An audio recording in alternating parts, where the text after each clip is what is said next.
seja derramado na vida de todos vocês. Amém? Privilégio muito bom, muito grande, poder estarmos mais uma quinta-feira na presença do Senhor, junto com os amados irmãos, naquele que a gente considera o pit stop da semana, aquela parada para recarregar aí as baterias, né? Ouvindo boa palavra, também um período de oração. Mas, como já foi anunciado no grupo, eu gravei um vídeo para os irmãos hoje, não é?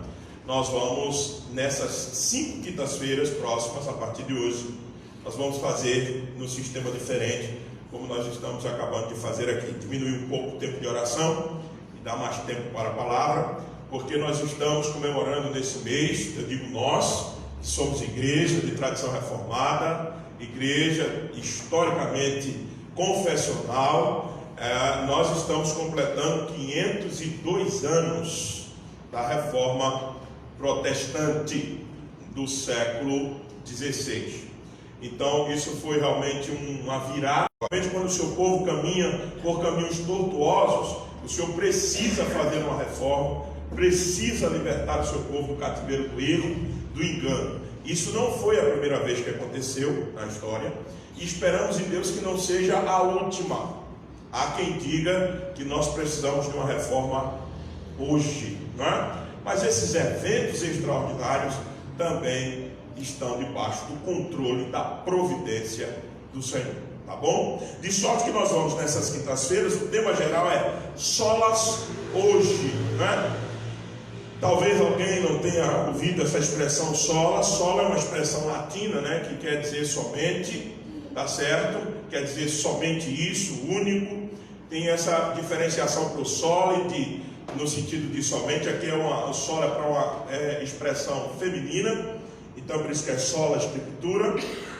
Mas quando você vai tratar, por exemplo, da glória de Deus, você tem soli, da glória. Quando você vai tratar de Cristo, solos, Cristos, essa é a variação latina. Mas a ideia é que somente isso, a reforma declarada, somente escritura, somente a graça, somente escritura, solos, somente Cristo, somente a graça, somente a fé, somente a glória de Deus.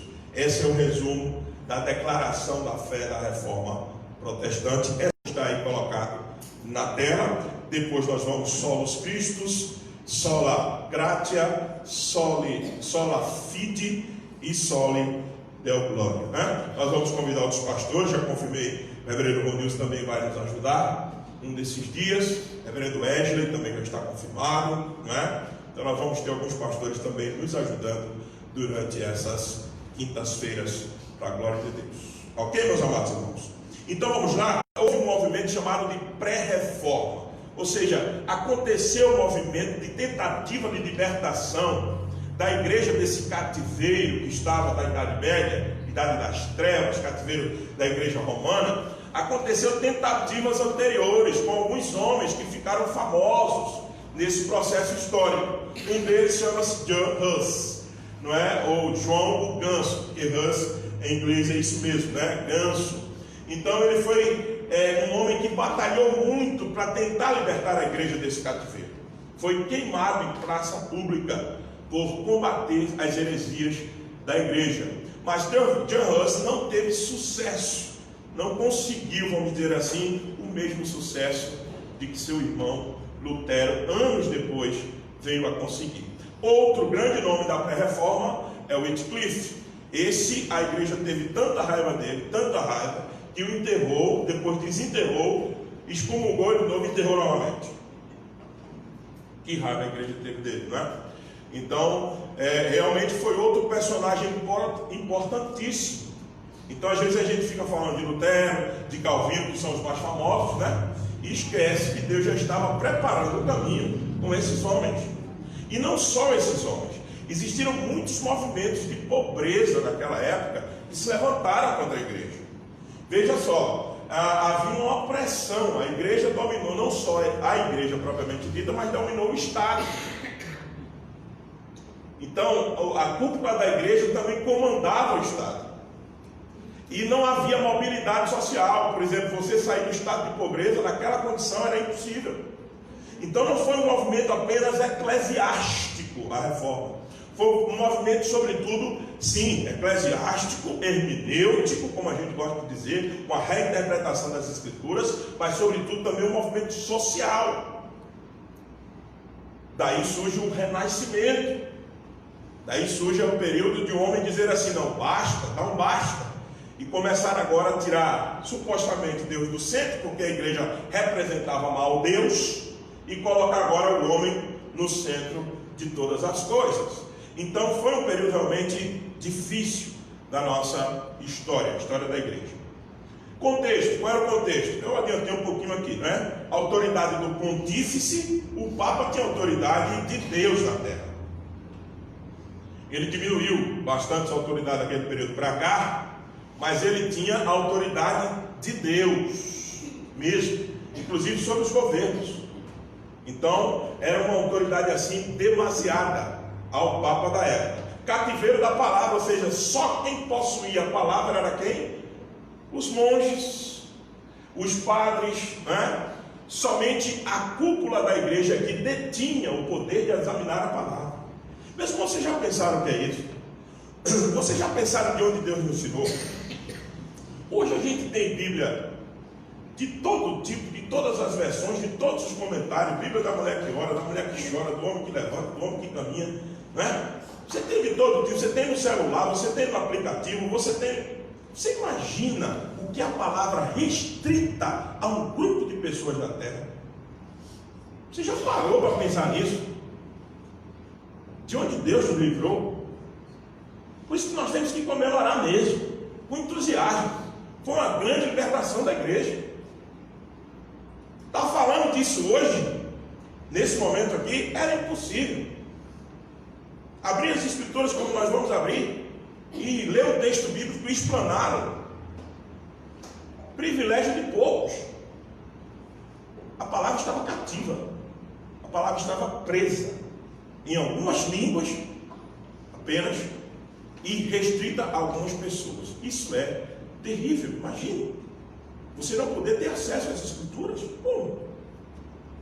A igreja viveu um período como esse. A gente nem valoriza isso, né?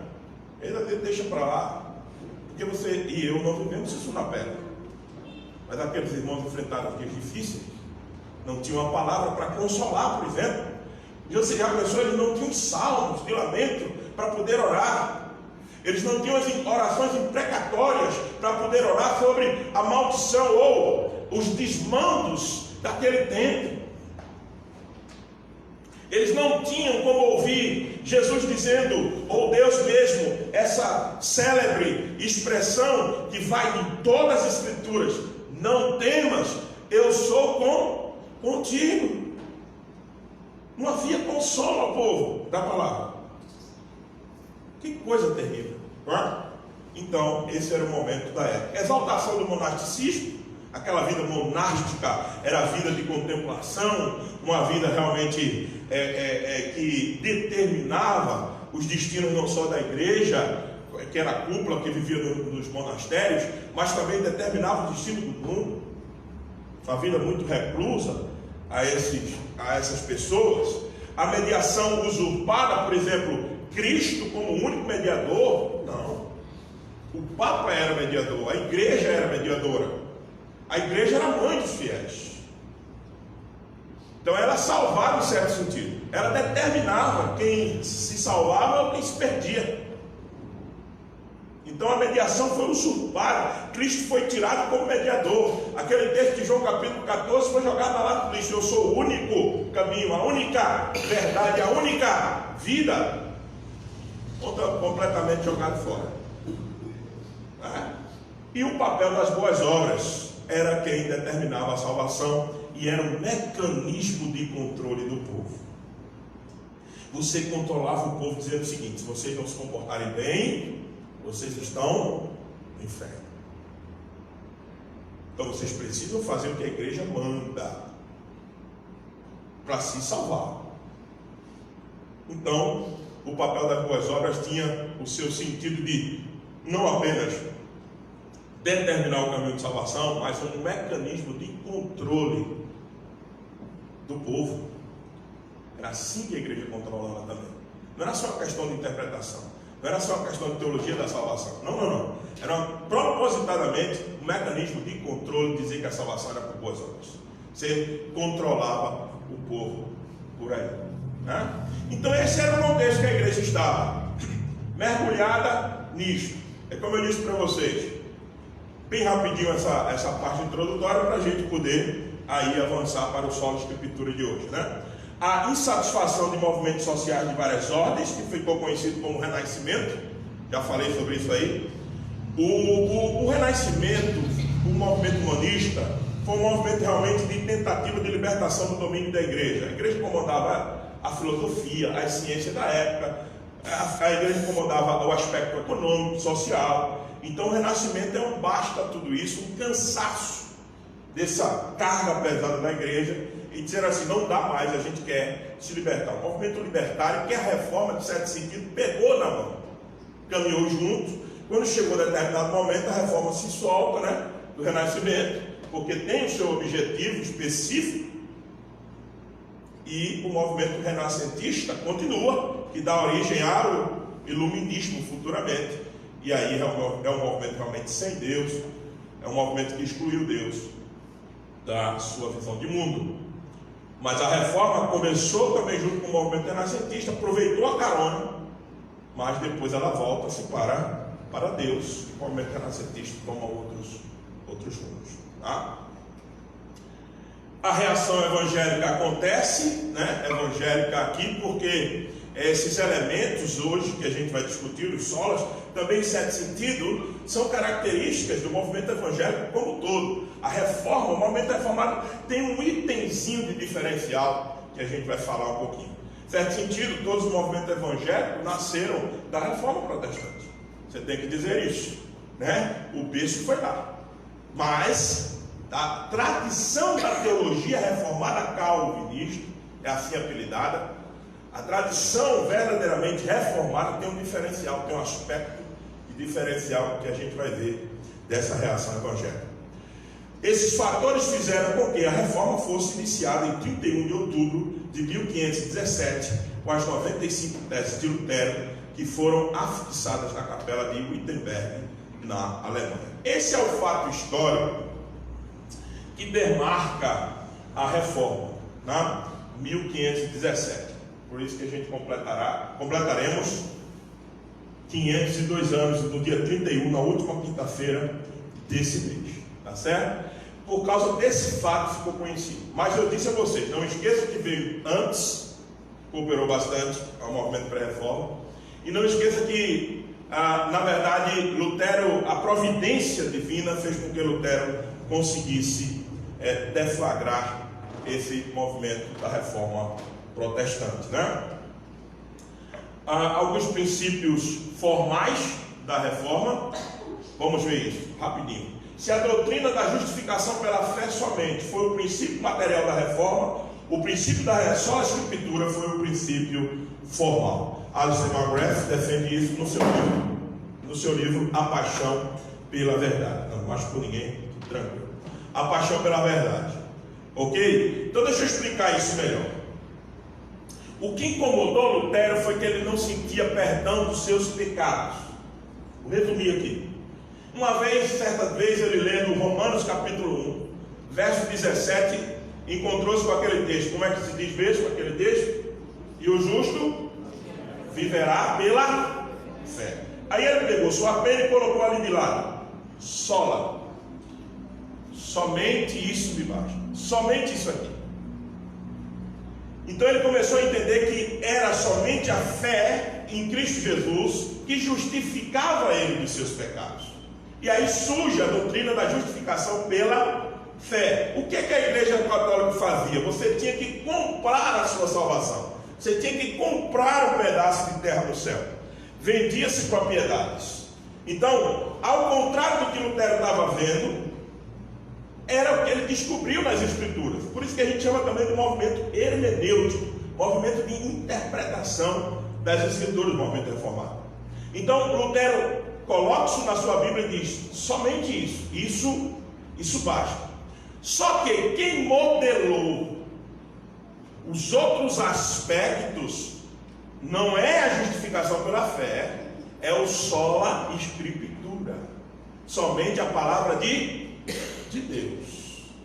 Por quê? Porque aí eles voltaram a examinar as Escrituras, e a partir desse reexame, eles começaram a determinar os outros pontos formadores da reforma protestante. Além da Escritura, a graça, a fé, somente Jesus Cristo como caminho de salvação. A vida tinha que ser para a glória de Deus. Salvação é uma graça ofertada por Deus. Então, de onde vêm esses outros elementos formativos? Da justificação pela fé? Não. Do exame das Escrituras. Então, por isso que Magreff diz: se justificação pela fé é o material, é o combustível para deflagrar a reforma, a sola Escritura é quem molda os outros princípios, é quem determina as outras coisas que vêm na reforma protestante. Ok? Essas foram duas bandeiras da reforma evangélica que os reformadores defenderam. Por que eu estou falando sempre de reforma evangélica aqui, né? Vocês devem entender o seguinte, olhando um pouco para trás, como eu disse, o movimento evangélico, em certo sentido, surgiu também do movimento protestante, né? A reforma não foi dada unanimemente. Na Dieta de Worms, em 1521, você já tem um balanço da reforma, mas é em Marburg, em 1529, que a reforma se demonstra já rachada. Pastor, com 14 anos, 14 não, 12, era 17, 1517 para 1529, só dá o quê? 12 anos. 12 aninhos, já tem várias correntes de pensamento dentro da reforma supostamente evangélica, e aí você tem a reforma de verdade no sentido de protestantismo, no sentido de calvinismo, que foi apelidado de calvinismo. Aí você tem um acréscimo do elemento da soberania de Deus. Muitas igrejas evangélicas podem dizer só a Escritura, ok? Muitas igrejas evangélicas hoje podem dizer somente a Bíblia, a gente quer ler a Bíblia. Muitas igrejas evangélicas podem dizer somente Cristo. Cristo é o caminho de salvação. Muitas vão dizer somente a graça, realmente é uma graça. O Senhor a graça da salvação é dada pelo Senhor. Eles não têm problema de afirmar isso. A fé, eles também não têm problema de dizer que é um elemento. E a glória de Deus. Ninguém é contra isso. Agora, onde é que está a diferença da reforma evangélica para a reforma propriamente dita, no sentido de protestantismo? Sabe onde ela se repousa?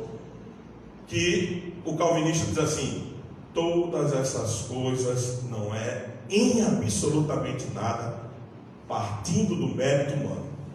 Tudo é por causa da soberania de Deus.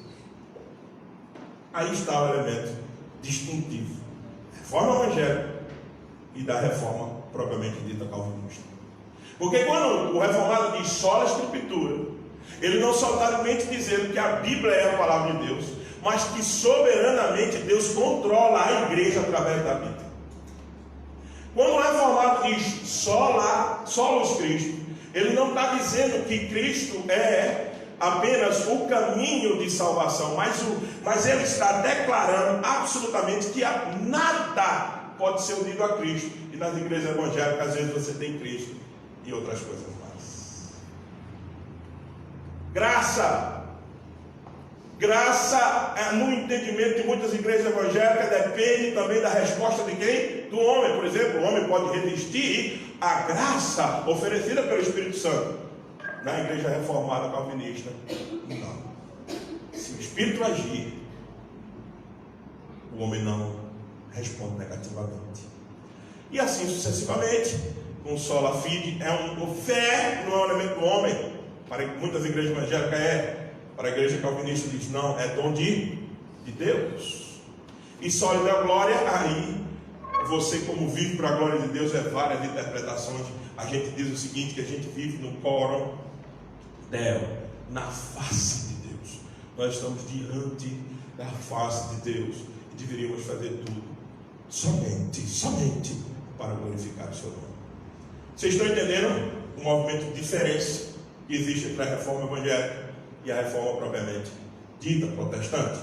Então eu queria colocar isso para vocês. Os 5 solas, a gente está se aproximando, já está aí, Escritura, Cristo, Gratia, Fide e Deo Glória, da reforma também são típicos de todo o movimento contra Roma, não exclusivamente reformado. Por isso que eu disse, foi comum a todos. Por isso que hoje você vê muitas igrejas, não necessariamente de origem calvinista, comemorando a reforma protestante, porque historicamente, queira ou não queira, vieram de lá. Mas tem esse elemento disjuntivo. Esse elemento disjuntivo, o B.B. Warfield, o Joel Big, citando o B.B. Warfield, diz: a soberania de Deus é o âmago do calvinismo doutrinário. Ou seja, é isso que nos separa de todo e qualquer movimento evangélico oriundo da reforma. A soberania de Deus é o âmago do calvinismo doutrinário, dizia o Dr. Warfield. E ele afirmava que ser reformado significa ser teocêntrico na natureza, na história e na graça. É Deus no centro, na natureza, na história e na graça. Certo? Então essa é a nossa distinção, essa é a nossa diferença. Vamos lá. Então agora vamos para sola escritura, tá certo? Eu fiz só esse apanhado bem rápido, introdutório, para você ver de onde veio tudo isso. Pastor, nós vamos trabalhar com os solos. O senhor disse que é de uma reforma mais ampla, evangélica. Sim, mas claro, eu vou trazê-los para a nossa perspectiva. E todos os pastores que passaram aqui também entrarão na perspectiva reformada calvinista, logicamente, tá? Então nós vamos trazer isso para a nossa perspectiva, ok? Então vamos lá. A declaração de sola escritura, feita na época da reforma, teve seu impacto importante para chamar a toda a liderança da igreja de volta à palavra de Deus. E muitas vezes, e em muitos lugares, tem sido utilizada apenas para defender que a Bíblia é a palavra de Deus. Mas o sola escritura deve ser muito mais amplo. É para ser aplicado na vida prática. Deve ser a base da vida cristã. Esse vai ser o que vai guiar a nossa palestra aqui, daqui para frente. Quando a gente diz sola escritura, muita gente está entendendo. É a palavra de Deus. A Bíblia é a palavra de Deus. É isso que o pastor quer defender. Eu não quero só defender isso. Eu quero ir além. Eu quero dizer o seguinte, que a Bíblia deveria ser o eixo norteador de toda a minha ação. Quando eu declaro sola escritura, eu não estou dizendo, isso aqui é palavra de Deus. Não, eu digo, isso aqui é a palavra de Deus, e eu tenho que devorar isto daqui, para que eu viva de acordo com isto daqui. Então não é um sola escrituras apenas para dizer o seguinte, não, isso aqui não é livro de homem não, isso aqui é livro de Deus. Mas esse aspecto de defesa de que isso é a palavra de Deus é muito mais só evangélico. É aí o ponto de diferença. A reforma, no seu aspecto mais calvinista, diz, não é apenas um livro como palavra de Deus, mas é aonde eu devo viver e basear toda a minha vida. Esse é o ponto. Isso é diferente. Eu posso ter o maior apreço, né, pela minha Bíblia, respeitar, passar diante dela, né, até fazer algum tipo de sinal, o maior cuidado, ela está no local bem certinho, guardadinha com muito amor e carinho lá. Isso não serve. Isso não é sola escritura. Sola escritura é dizer o seguinte, Deus nos deu uma palavra e requer que a igreja viva por ela. Exige que a igreja se baseie nela. Esse é o ponto de sola escritura. Vamos lá. Outra coisa que é importante, que nem todos que declaram sola escritura defendem esse princípio da reforma de fato. Veja que Martinho Lutero diz, um alemão, aqui, ó, é um alemão, Martinho Lutero, nasceu em 1483, 1546, ele diz o seguinte, ora, se qualquer um dos santos pais pode mostrar que sua interpretação está baseada nas escrituras, e se as escrituras provarem que essa é a forma pela qual devem ser interpretadas, então a interpretação está certa. Se não é esse o caso, não devo acreditar nele. Não devo acreditar nele. Veja, a uma altura de campeonato daquela, Martinho Lutero dizer um negócio desse, era sério. Porque os pais da igreja eram os teólogos da igreja. Os pais da igreja eram a fonte de autoridade da igreja. Lutero disse o seguinte: a Bíblia tem que ser tão autoritativa, tão a base da nossa vida, que é o seguinte: se o pai disser interpretar o texto, e a gente for para a escritura e ver que aquele texto está correto, eu digo ok para o pai da igreja. Mas se eu ver que é errado, eu desprezo o pai da igreja. A interpretação do pai da igreja tem que ser deixada para lá, descartada. Você está entendendo a visão do Lutero? Isso era só a escritura para os reformadores. Dizer assim: olha, se a interpretação não casa, se alguma coisa que está sendo dita não casa com o princípio das escrituras, eu não devo aceitar.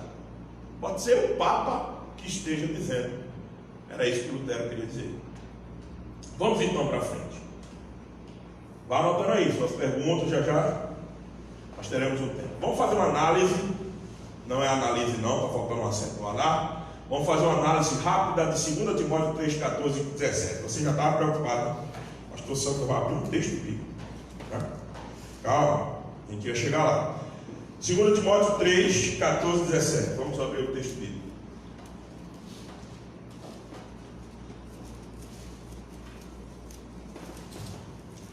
Segundo Timóteo, capítulo 3, verso 14 a 17. Diz assim: Tu porém é quem aqui? Timóteo. Paulo está escrevendo para quem? Para Timóteo. Então esse tu porém é bem repetitivo aqui nas cartas de Paulo a Timóteo. Tu porém permanece naquilo que aprendeste e de que fostes inteirado, sabendo de quem o aprendeste, e que desde a infância sabe as sagradas letras. O que é as sagradas letras? Escritura, que podem tornar-te sábio para a salvação pela fé em Cristo Jesus. Toda a escritura é inspirada por Deus e útil para o ensino, para a repreensão, para a correção, para a educação na justiça, a fim de que o homem de Deus seja perfeito e perfeitamente habilitado para toda boa obra. Então vamos fazer uma análise rápida desse texto, pensando em sola escritura. Vamos lá. Parece que o texto mostra claramente que o sola escritura não é apenas para defender a inspiração das escrituras. Todas as vezes que a gente cita esse texto, a gente tem na cabeça dizer o seguinte: isso aqui é a palavra de Deus. Isso está errado? Não. O texto diz isso, diz em Timóteo, capítulo 3, 2 Timóteo, capítulo 3, verso 16. Olha lá. Toda a escritura é o quê? Inspirada. Teopneustos. Teopneustos. Teó, Deus. Pneustos, de pneuma, de espírito, de vento, de sopro. Qual é a melhor interpretação para essa palavra? A escritura é soprada por Deus. Pneuma é a ideia de vento, de sopro, de espírito, é verdade. Mas aqui a ideia é o seguinte: as escrituras foram dadas por Deus. Muito bem. Soprada por Deus, é verdade, é defesa. Isso é a palavra de Deus. Sim, ótimo, maravilha. Agora, só isso? O sola escritura só diz isso? Esse é o ponto. Mas sua utilidade é muito mais ampla do que temos nos apropriado. A escritura é útil para muito mais coisas. Ela é indispensável à nossa vida. Vejamos, meus irmãos. Primeiro, ela é necessária à salvação. Veja o verso 14 e 15. Então, a passagem não só nos mostra que este livro é de Deus, mas a passagem nos mostra que esse livro é indispensável, necessário para a salvação, por exemplo, e para tantas outras coisas que a gente vai ver aqui. Primeiro, para a salvação. Verso 14 e 15 diz o quê? Tu, porém, permanece naquilo que aprendeste, de que foste inteirado, sabendo de quem o aprendeste, e que desde a infância sabe as sagradas leis. Sabe o que? As escrituras, que podem o que? Tornar-te sábio para o que? Salvação. Salvação pela fé em Cristo. Então, o apóstolo Paulo aconselha Timóteo a se manter naquilo que ele aprendeu. Onde ele aprendeu? As sagradas letras. O que é as sagradas letras? As escrituras. Porque ela tem poder, eu deixei em maiúsculo aí, ó. Ela tem poder para salvar.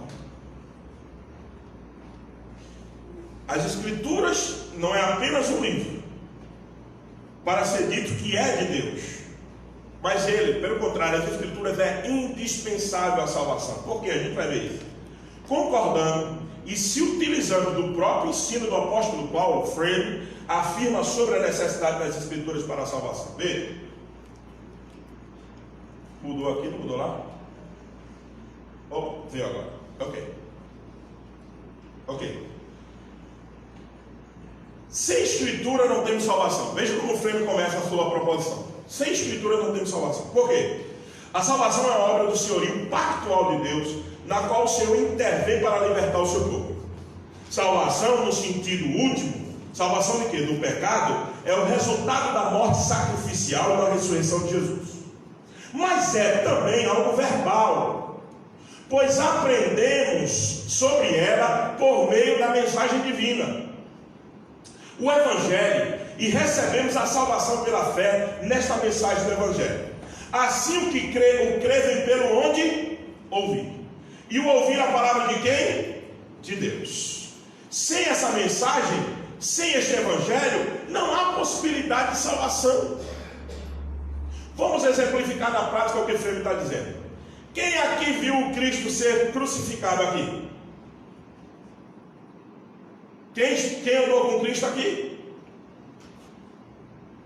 Quem viu ele ser crucificado aqui?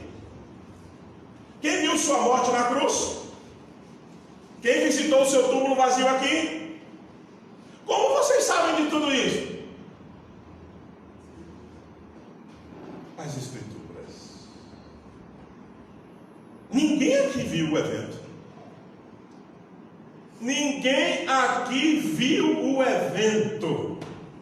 A gente crê nos eventos por causa da Escritura.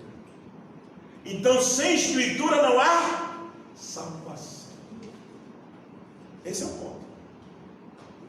Quem aqui viu os eventos?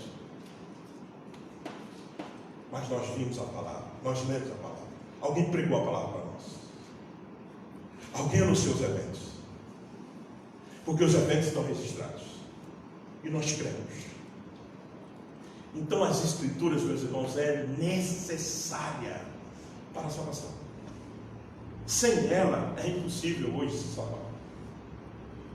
Então não é só o fato da gente gostar de dizer que esse livro é de Deus. Não.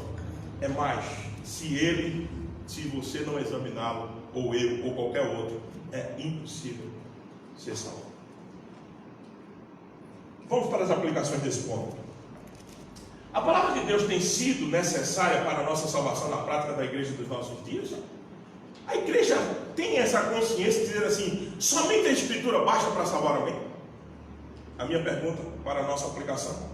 Ela realmente tem sido suficiente para nos salvar? Toda e qualquer prática que precise ser feita para supostamente garantir nossa salvação deve ser descartada. Toda e qualquer prática que precise ser feita para supostamente garantir nossa salvação deve ser descartada. Esse é o meu pensamento. Alguma coisa que se junte às Escrituras, que exalta para nós, expressa para nós o Evangelho, que é o poder de Deus para nos salvar. Qualquer prática que se junte a isso para a salvação deve ser descartada, meus irmãos. O que nos salva é a mensagem do Evangelho oriundo das Escrituras. Então, nós estamos aceitando muita coisa como elemento para nos salvar. Nós estamos criando coisas. Não, o que nos salva é a mensagem pura e simples do Evangelho, o poder de Deus para nos salvar, que nos tira da condenação eterna. Você hoje está sentado aqui porque não foi um homem que pregou cheio de vícios de linguagem, cheio de problemas de oratória, cheio de erros.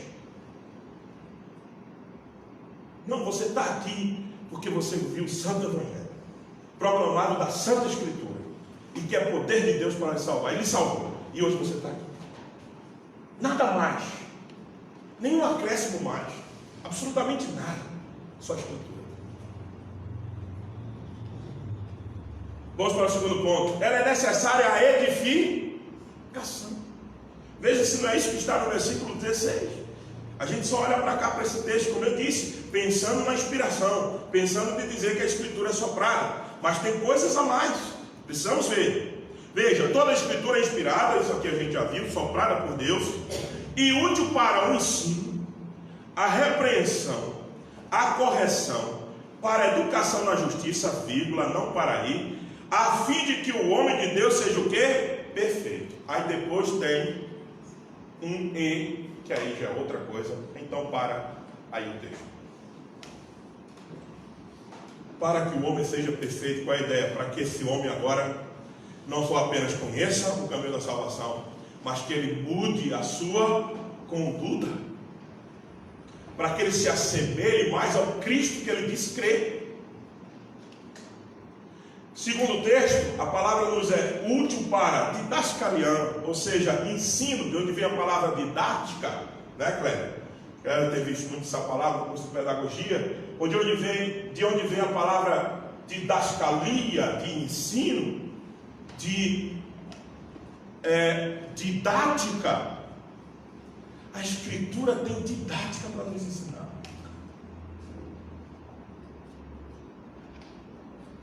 As Escrituras criam a cena para você contemplar. Bem-aventurado o homem que não anda segundo o conselho dos ímpios, nem se detém no caminho dos pecadores, nem se assenta na roda dos escarnecedores, mas antes tem o seu prazer na lei do Senhor, e na sua lei medita de dia e de noite. Ele será como uma árvore plantada. É para você parar junto a ribeiro de água e pensar numa árvore de ribeiro de água. Ela tem didática.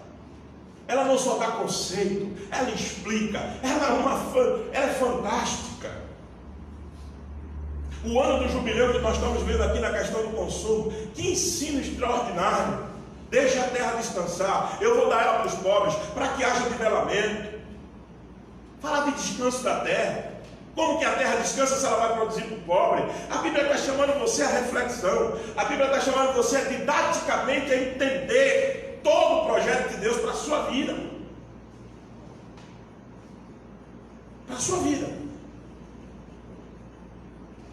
Ela quer ensinar, ela quer exortar. Elegimon diz o seguinte: a exortação, ela quer chamar a sua atenção para você, corrigir você para o caminho certo. Isso originalmente é exortação. Ela quer fazer você levantar, melhorar. Ela quer lhe edificar. Veja, essa palavra que está aí composta de epi, né, e atroson. Atroson significa levantar, erguer. Então essa junção de epi, sobre, e levantar e erguer, ou seja, a ideia é o seguinte: ela quer lhe melhorar, ela quer lhe edificar. Qual é a tradução disso, pastor? É o que diz para correção. Foi traduzido por correção. A melhor seria edificação. Pode trocar isso por edificação. Ela quer lhe edificar. As Escrituras querem fazer você andar no caminho certo. E ela também é paideian, de onde vem de pedagogia. Paideian, de pedagogia. Ela é uma pedagoga, se a gente pode dizer assim, por natureza, as Escrituras, porque ela nos educa no caminho da justiça. É para nos educar no caminho da justiça. Veja o que afirmou um dos reformadores, Ulrich Zwingli, um suíço, 1484 e 1531. Veja só o que ele diz aqui. Quando mais jovem, eu tenho que ficar aqui, desculpa, está tendo transmissão, eles já me disseram isso. Eu vou corrigir. Vamos lá. Aqui não apareceu para mim. Quando mais jovem, aqui chegou. Quando mais jovem, dediquei-me demais ao ensino humano. Veja o que Zwingli está dizendo. Como outros de minha época.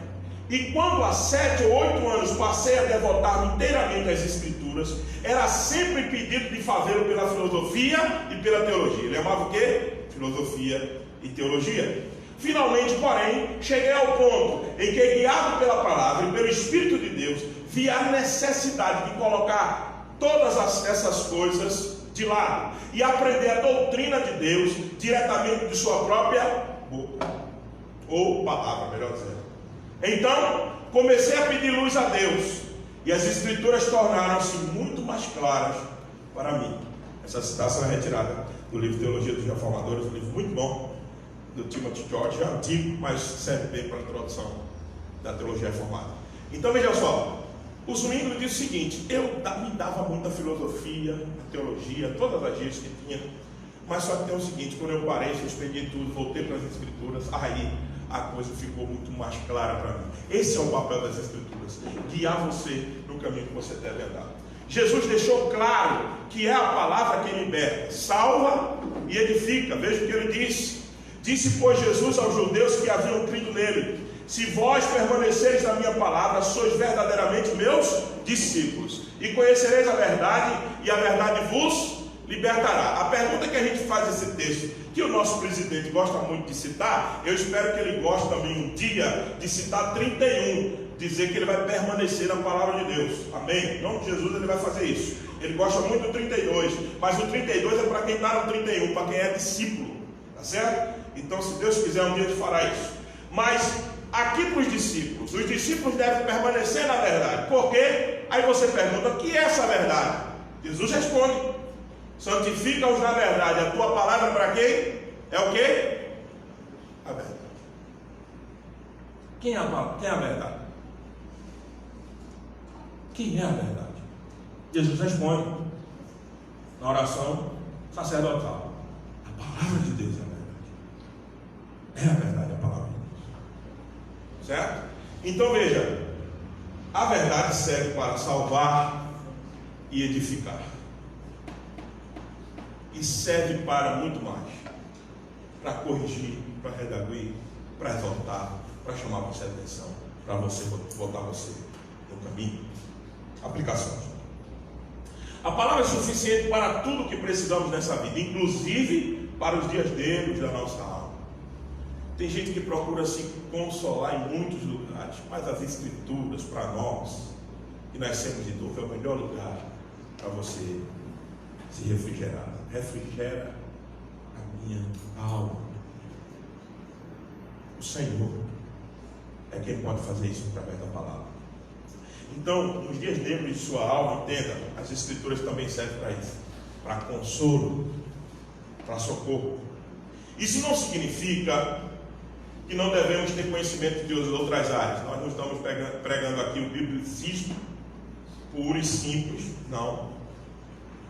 Outro termo que está começando a ser usado, né, vereador Nilson? Nuda. A nuda escritura, nós não queremos isso, ela crua, seca, não é isso que nós estamos dizendo. Mas a gente quer o seguinte: que todo conhecimento deve ser aferido pela palavra de Deus. Não é problema você estudar todas as guias que existem no mundo, pedagogia, filosofia, antropologia, não é problema. Psicologia na parte científica, não há problema nenhum. Agora, todos esses conhecimentos têm que estar subordinados a quem? As Escrituras. Tem que passar pelo crivo das Escrituras. Para mim e para você, que dizemos que somos discípulos do Senhor, é assim. Para os outros de fora, a Escritura é apenas qualquer outro livro.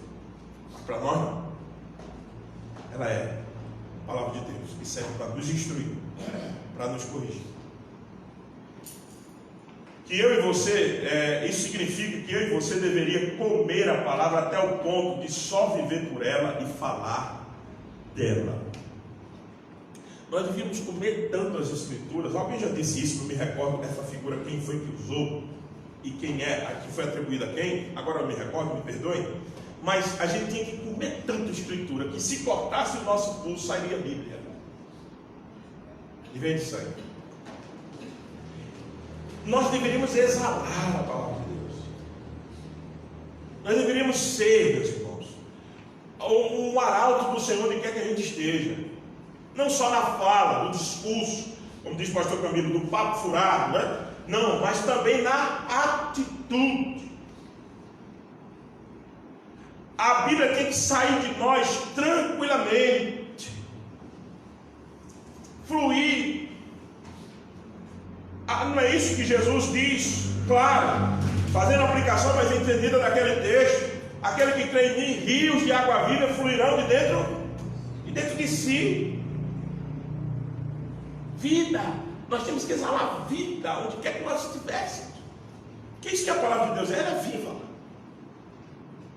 Então, dizer que é crente não combina com semântica cadavérico, numa questão mórbida, de necrotério, de vitimização, de discurso do tudo está ruim. Não, isso não combina com essa escritura.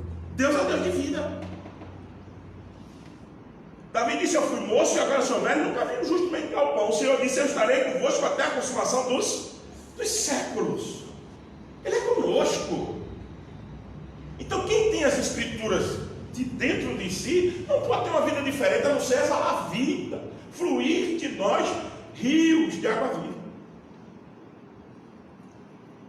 Aí uma igreja cadavérica, morta.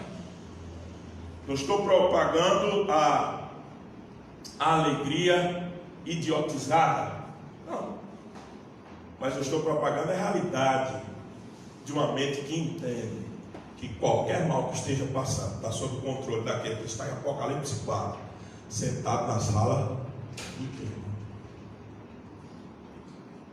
É uma mente bíblica que diz assim: não há nenhum mal em eu sofrer, porque esses males que eu estou sofrendo têm propósito. É uma mente bíblica que nem a de Tiago diz assim: tende por motivo de toda alegria o passar por várias provações, porque a provação produz perseverança, a perseverança amadurece a fé. Mas só pode dizer isso quem tem mente bíblica, quem está comendo escritura. E meus irmãos, se tem uma coisa que as redes sociais vieram roubar, é o seu tempo de contemplação com Deus. Se você já não era muito bom nisso, agora eu tenho certeza que eu e você ficamos pior. Então cuidado nesse bichinho que tem na sua mão aí. Dr. John Piper disse que as redes sociais só vieram para dizer ao homem que eles não têm desculpa, para que no dia do juízo ele diz: a Deus, eu não tive tempo. O Senhor vai dizer: e o usozinho das redes sociais lá sua. John Piper diz isso, que elas vieram para provar para nós que nós temos tempo de sobra. Faz um negócio, cronometra o teu tempo de rede social durante a semana e faz um negócio contigo mesmo, divide ali no meio, bota metade para as redes sociais e a metade para a tua contemplação com Deus, vida de oração e leitura. Vai, faz isso, para você ver se eu não garanto a você que sua vida muda. Então, meus amados irmãos, dizem só a escritura, só a escritura, só a escritura, a Bíblia é a palavra de Deus. Isso é bonito, isso tem que vir para a prática, isso tem que se transformar na prática da nossa vida. E o último aspecto, para a gente fechar, ela é necessária ao serviço cristão. Como é que você diz que quer servir a Deus sem as escrituras? Isso é impossível. Veja o que está no final do verso 17. Veja: a fim de que o homem seja perfeito. Isso aí fazia parte do nosso ponto anterior, que é a parte A do versículo 17. E a parte B diz assim: perfeitamente habilitado para toda boa obra. Vejamos. Ao serviço cristão, quero me referir a todas as áreas da vida cristã que devem adorar a Deus, a saber, culto, desenvolver seus dons e talentos, cuidar dos necessitados, discipulado, evangelização, missões. Tudo isso faz parte da boa obra. Toda boa obra. Que toda boa obra é essa? todo serviço cristão, tudo aquilo que você deve fazer. Diz respeito a tudo que devemos fazer e como devemos fazer. Tudo isso pode ser extraído de onde? Das Escrituras. Aliás, deve ser extraído das Escrituras. Se o nosso culto não é baseado nas Escrituras, estamos perdendo tempo. Se a nossa assistência ao pobre e necessitado, quando a gente vai socorrê-lo, não é baseado como as Escrituras manda, nós estamos perdendo tempo. E como é que as Escrituras mandam? Eu não tenho tempo para dizer como é que ela manda fazer cada uma dessas coisas, ok? Então você aí vai pesquisar. Mas veja, vamos lá. Jesus, ao dar autoridade a seus discípulos, lá em Mateus, se lembra? Mateus 28, texto que a gente tem ouvido bastante nesses últimos tempos, 18. Quando ele foi dar autoridade aos seus discípulos para pregar o Evangelho, insistiu que a palavra deveria ser ensinada para a vivificação dos novos convertidos, ensinando-os a guardar todas as coisas que vos tenho, ó. Jesus não só disse assim: vai lá, eu dou autoridade no céu e na terra, vai lá, ide por todo mundo, pregar o Evangelho, quem crer seja batizado, ponto final. Não. Tem uma vírgula lá, 19. Uma vírgula para iniciar o 20. Ensinando-os a guardar todas as coisas que vos tenho ordenado. Essas coisas que vos tenho ordenado estão onde?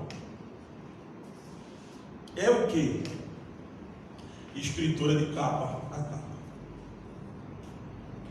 Ensina a eles, os novos convertidos, a amar as Escrituras. Lutero diz assim: sabe qual é o poder das Escrituras para isso? Simplesmente eu ensinei, preguei, ele diz em outra passagem, escrevi a palavra de Deus, não fiz mais nada. E então, enquanto eu dormia ou bebia, eu botei uma reticência ali, que era beber outras coisas. Então eu comia e bebia, a palavra enfraqueceu tão intensamente o papado que nenhum príncipe ou imperador jamais fez estrago assim. Não fiz nada. A palavra fez o quê? Lutero reconhecendo o poder da palavra. Eu não fiz nada. Eu só preguei, escrevi algumas coisas aí e Deus fez. Salmos 19, 8 e 11. Ouça com carinho. Bote isso para dentro do seu coração e beba das Escrituras. Ela é isto: os preceitos do Senhor são retos e alegram o coração. O mandamento do Senhor é puro e ilumina os olhos. O temor do Senhor é límpido e permanece para sempre. Os juízos do Senhor são verdadeiros e todos igualmente justos. São mais desejáveis do que o ouro, mais do que muito ouro depurado, e assim mais doce do que o mel e o destilado dos favos. Além disso, por eles se admoesta o teu servo, em os guardar a grande recompensa. Em guardar essa palavra, há muita recompensa para nós. Há alívio para a nossa alma. Há direcionamento para o nosso culto. Há direcionamento para como eu me relaciono com o meu próximo. As Escrituras é vital para o serviço cristão, meus irmãos. Como eu evangelizo, como eu amo o necessitado. John Frame, comentando sobre a abrangência das Escrituras, ele declara mais uma vez no seu livro A Doutrina da Palavra de Deus. Ele diz: as Escrituras são as palavras pelas quais Deus nos dirige na realização do mandato cultural e da grande comissão. É para as Escrituras que vão a fim de encontrar toda a palavra que procede da boca de Deus, de Mateus 4,4, citando Deuteronômio 8,3, e todas as coisas que vos tenho ordenado, 28,20. A Escritura nos mostra como levar as palavras de Cristo a toda a terra, em toda a terra não, a toda a terra. Portanto, seu conteúdo não pode ser outra coisa senão abrangente. Escritura para quê? Para salvar, para me edificar, mas também para me conduzir no relacionamento do mandato cultural, ou seja, como eu exploro a criação, como eu amo o meu próximo, como eu me relaciono com meus filhos, como eu me relaciono com a igreja, como eu cultuo. A Escritura determina todas essas coisas. Aplicações. Devemos viver em torno da palavra o tempo todo, meus irmãos. Todo e qualquer movimento nosso deveria ser checado pela palavra de Deus. Vai fazer qualquer coisa, lembre-se do princípio bíblico, se autoriza você para isso. Até nas suas compras, no seu consumo. Pelo contrário, no consumo é que nós estamos estudando aqui de manhã mesmo, que a gente tem que ter uma referência para gastar. Até no seu consumo, até na sua ida do supermercado, aplique o princípio bíblico, lembre-se. Todas as áreas da nossa vida devem ser confrontadas, desde a nossa casa, passando pelo nosso consumo, nosso amor ao próximo, a obediência à evangelização, serviço na igreja, tudo. Enquanto, ouça o que eu vou dizer, enquanto a igreja não aprender a submeter toda a sua vida às Escrituras, ela não poderá servir ao Senhor direito. Enquanto a igreja não submeter toda a sua vida às Escrituras, ela não poderá servir a igreja direito. Não pode. Você acha que está servindo ao Senhor como? Fazendo do teu jeito? Ele não aceita. Nossa vida precisa de ser um serviço cristão o tempo todo, e esse serviço deve ser orientado pelas Escrituras. Considerações finais. Ore comigo assim: desvenda os meus olhos, para que eu contemple a maravilha da tua lei, para que eu ame a tua lei. Vamos todo mundo repetir juntos? Desvenda os meus olhos, para que eu contemple as maravilhas da tua lei. Como ensaio foi bom. Vamos lá, de novo. Desvenda os meus olhos, para que eu contemple as maravilhas da tua lei. Amém. Que assim seja. João Calvino, aí tinha que citar Calvino, senão o estudo não ficaria completo, né? 1509 a 1564. Fica, pois, manifesto, veja o que Calvino diz, que Deus se serve da sua palavra, em benefício daqueles que ele deseja instruir para a frutificação, estando claro que a sua imagem e semelhança impressa no edifício do universo não é suficiente. Maravilha. Ouviu o reformador, nosso irmão João Calvino. Ele diz o seguinte: a imagem e semelhança impressa no universo. Quem é a imagem e semelhança? Deus? Nós. Os céus proclamam também a glória de Deus, e nós somos a sua imagem e semelhança. Isso não é suficiente para salvar ninguém, mas as Escrituras é as Escrituras que salva, que cura, que liberta. Que Deus assim, meus irmãos, possa nos abençoar ricamente. Que a gente deixe a preguiça e comece a contemplar a lei do Senhor. Que a gente ame estar com o Senhor através da sua santa e bendita palavra. Amém? Que Deus nos abençoe. Eu estourei o tempo que eu tinha proposto, de vez de falar 40 e 45 minutos, falei 55, acho que tudo bem. Mas mesmo assim, como prometi, darei pelo menos um tempo de pelo menos uma ou duas perguntas para ilustrar um pouco daquilo que a gente disse. Vou cumprir isso, ter um pouquinho de paciência, não gastarei mais do que 5, 10 minutos nisso, e a gente pode se despedir aí e ir para nossas casas. Mas, alguém gostaria de colocar alguma coisa? Eu peço que sejam colocações bem objetivas, perguntas bem diretas, para que a gente possa ir ganhar tempo. Alguém quiser cooperar também, fica à vontade.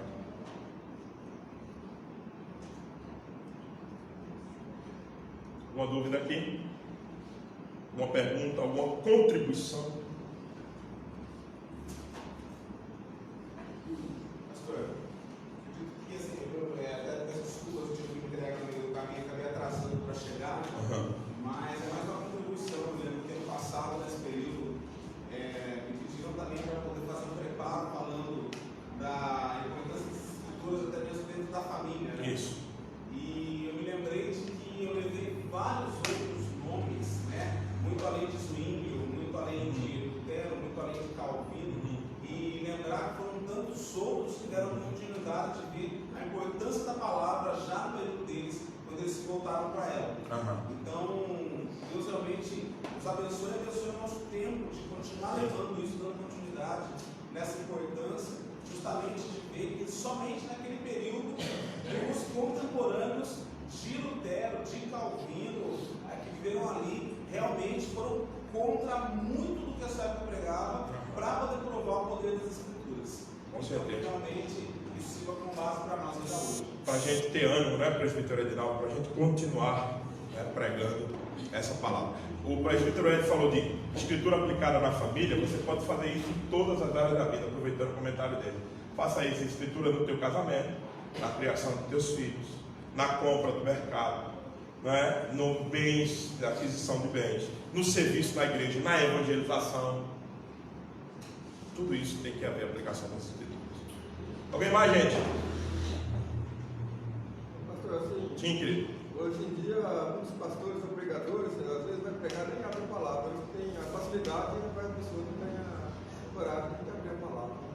E às vezes, né, infelizmente, nós não queremos criticar ninguém aqui, a gente às vezes pode correr no mesmo erro, às vezes tem a coragem, às vezes, de não ler, que é ruim, muito ruim. Às vezes tem a coragem de ler e não falar absolutamente nada sobre, né? Então eu acho que isso é um prejuízo para a igreja, né? A gente tem que ter cuidado para que não só a pregação, eu gostaria de tirar isso do campo da pregação. Você tem que aprender a fazer movimento com a escritura para aplicar na sua vida. Como é que eu faço nessa situação aqui? Aí você pede conselho a pai, a mãe, não tem problema nenhum de pedir conselho a papai e a mamãe. Pede ao irmão, pede ao amigo, pede a todo mundo. Mas você não ora ao Senhor e pede para Ele que Ele lhe conduza através da palavra de Deus na decisão que você tem que tomar. A gente tem que aprender, meus irmãos, a fazer isso. Essa prática tem que existir, tá? Em toda e qualquer área da nossa vida.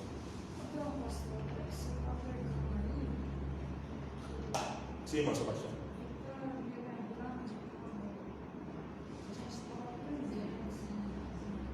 Sim.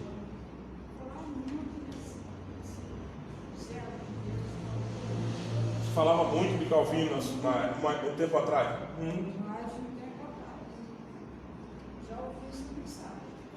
Amém. A gente apelidou essas doutrinas, a gente não, o tempo apelidou essas doutrinas de calvinistas, né? Se Calvino tivesse vivo, ele não gostaria disso, eu tenho quase que certeza. Mas a maneira de você identificar isso, não tem pecado nenhum de você fazer isso. Pecado é quando você não pode, por exemplo, discordar de Calvino. Aí não. Você não pode discordar das escrituras. Mas de qualquer homem, respeitosamente, com amor, você pode fazê-lo. Agora, que foi um ótimo exegeta, um grande operador da fé, um cara que a gente se espelha, principalmente quem gosta da teologia reformada, a gente tem que dizer que é. A citação que eu trouxe dele aqui é das Institutas, a sua obra magna. Se você puder ter acesso a ela, fazendo uma propaganda aqui, ele fala muito bem sobre a vida cristã. E você está lendo Calvino, está vendo os textos na sua cabeça, porque ele só escreve de conformidade com as Escrituras. É uma coisa impressionante. Eu leio o Calvino, quando eu estou lendo Calvino, eu me lembro dos textos bíblicos, porque ele está muito familiarizado com as Escrituras, ele escreve muito próximo das Escrituras. Eu vou lembrando na minha cabeça dos textos bíblicos. É coisa extraordinária, realmente. Você poder lê-lo, foi um grande servo de Deus. Agora, cada coisa no seu devido lugar, né? Ele é homem, pé de barro, como eu, como você, e nós temos que entender isso. Alguém mais? Claro, por favor, Marcelo. Refletir que talvez a nossa volta das Escrituras esteja muito relacionada, ou a nossa falta de voltar às Escrituras esteja muito relacionada com a nossa falta de disciplina. Quanto ao tempo, o senhor falou das redes sociais, que a gente se distrai com facilidade, porque quando a gente lê um pouquinho dos nossos irmãos puritanos, ou mesmo na história dos reformadores, das esposas dos reformadores, nós temos uma disciplina muito grande com relação à aplicação do tempo das Escrituras.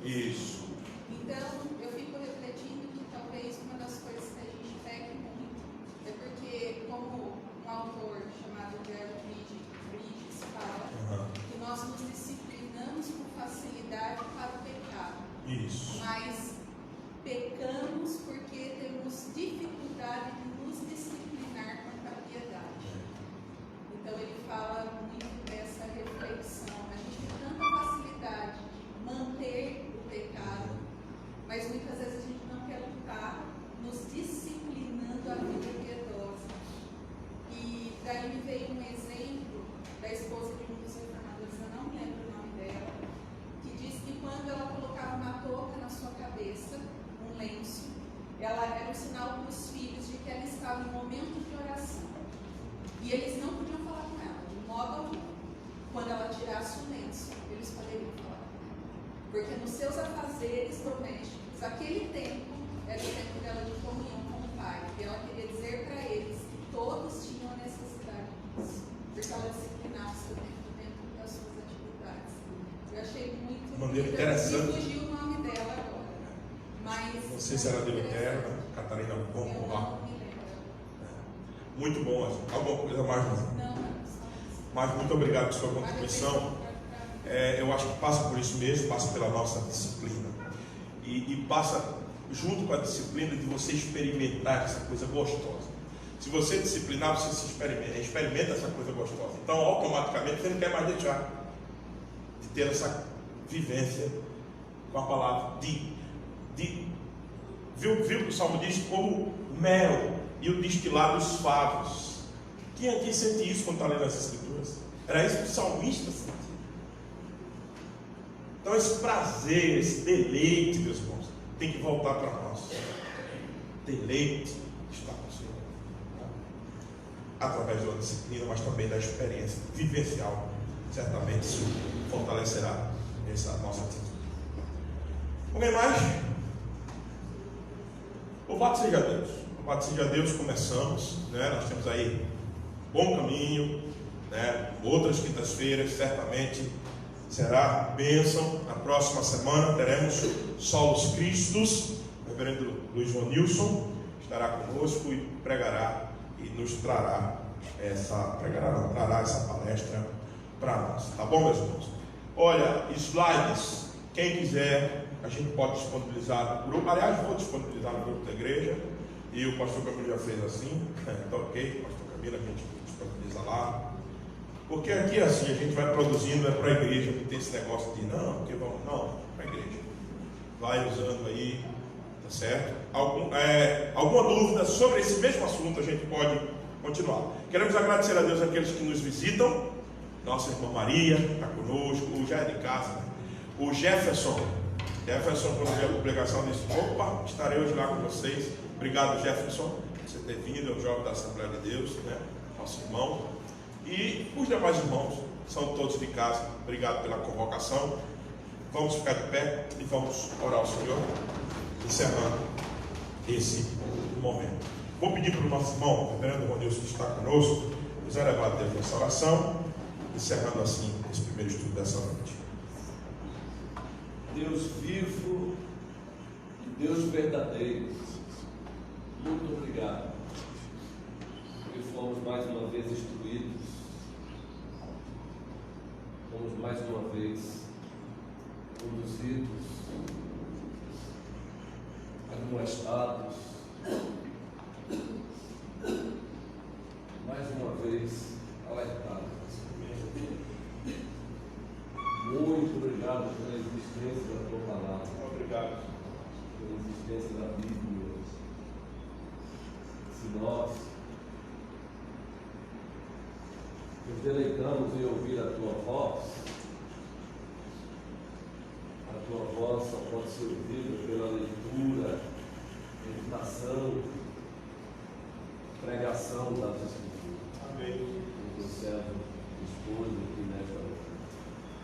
Então ajuda. Teremos muito mais prazer em lermos a tua palavra se de fato tivermos o prazer de ouvirmos a tua voz. Se entendemos mais e mais que tu és o Deus vivo e verdadeiro. Que o Senhor continua falando hoje, na e com as Escrituras. Amém. Então o Senhor continua falando conosco, pela leitura, pela pregação da tua palavra. Continua, queremos ouvir a tua voz. Queremos ouvir a tua voz. Muito obrigado. Continua abençoando o pastor Sandro. Continua abençoando o colégio pastoral desta igreja. Continua abençoando esta igreja. Que ela prossiga levantando o sol da reforma protestante. Não apenas intelectualmente, mas muito especialmente, que a prática desta igreja seja o resultado dessa confissão. Que a confissão pública de fé desta igreja, que ela seja legitimada pela prática, seja no coletivo como também no individual. Assim, pois, oramos